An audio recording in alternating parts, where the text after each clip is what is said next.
Alright, everybody, it's been a little bit, but I'm back with my next SpongeBob review, which is Bossy Boots, as you can see. And before I go any further, if you are subscribed for Geometry Dash, just ignore these because I like making them for fun. But yeah, other than that, what happens in this episode is that Mr. Krabs has a special announcement, which isn't new spatulas, but instead he has announced that he's going to add his daughter Pearl as a new hire for the restaurant in her first appearance of the season. Pearl ends up having a completely different image of the Krusty Krab. First, she changes the Krusty Crew uniform to some flower jumpsuit thing, and I agree with Squidward when he says it looks ridiculous. Next, she changed the name of the Krusty Krab to the Cuddly Crab, and this was Squidward's breaking point as he decides to quit his job, but of course he'll return later, as always. SpongeBob, on the other hand, loves the idea of this new Krusty Krab at first, but soon begins to realize how awful it's turned out the more the episode goes on.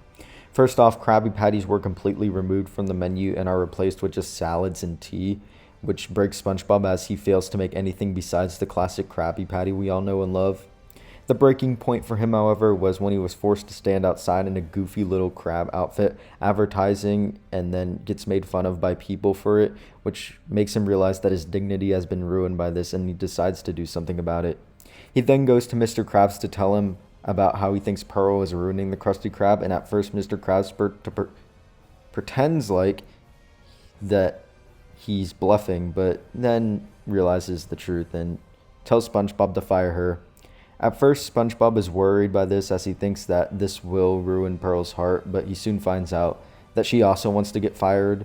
So they stage something right outside Mr. Krabs' door and SpongeBob pretends to fire her. And then when it's over, SpongeBob goes into Mr. Krabs' office to find out he fainted. But with the emergency dollar bill, he brings him back to life and SpongeBob buys all the merchandise from Mr. Krabs for his year's salary. And the episode ends with Gary being overwhelmed by all the cutesy stuff inside of SpongeBob's house. This episode's alright, to be honest. For the most part, the plot is pretty whatever, as I just didn't find it to be all that interesting, as I think that the concept of Pearl taking over the Krusty Krab family business isn't that interesting in general, and there wasn't much you could really do with that in general, so I think that this episode is alright for what it's supposed to be. Nothing too special, but not necessarily awful either. It's just plain and simple. And it's not numbingly boring, but also doesn't really get much out of me. I feel like the main takeaway of this episode was trying to get the point across that you shouldn't be too worried about voicing your opinion to somebody else and stand up for what you think is right, as somebody else might feel the same way, because when SpongeBob finally came clean to Mr. Krabs about his opinion of Pearl ruining the family restaurant, this actually worked out, and I think that was the message that was supposed to be in this episode. The humor in this episode is also alright. I did like Squidward in the few scenes that he was in, as his realistic personality is always entertaining in these episodes, such as these, and the ending gag with Gary is also something I found to be funny.